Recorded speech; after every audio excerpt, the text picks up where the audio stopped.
Ahojte, poďte sa so mnou pozrieť, čo som si donesla z kvetárne.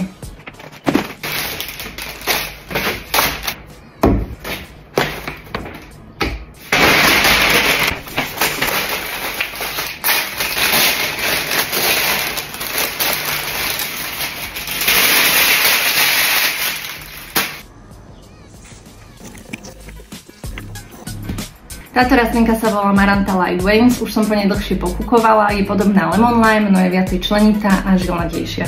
No okrem toho marant nie je nikdy dosť. Ďalej tento malý kit kvetinok s nožičkami, hnojivo BioBiz BioGrow, ktoré som chcela skúsiť už dlhšie, no a vypýtala som si k nemu aj takýto návod.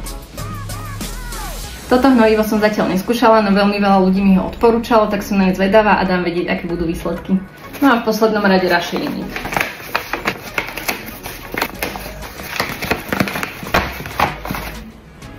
Tento rašeliník z kvetárne ma prekvapil jeho príjemnou vôňou, ja som doteraz používala lisovaný rašeliník, no ten sa nedá ani porovnať, ten až tak miestami smrdel, ale tento voňa ako nejaká pokosená tráva alebo nejaké jedlo pre zajace, neviem, niečo také. Je to strašne príjemné, aj keď sa na vlhčí vôbec nesmrdí. Takže za mňa určite tento rašeliník odporúčam. No a to je všetko, dajte mi vedieť, čo ste si z kvetárne naposledy priniesli vy.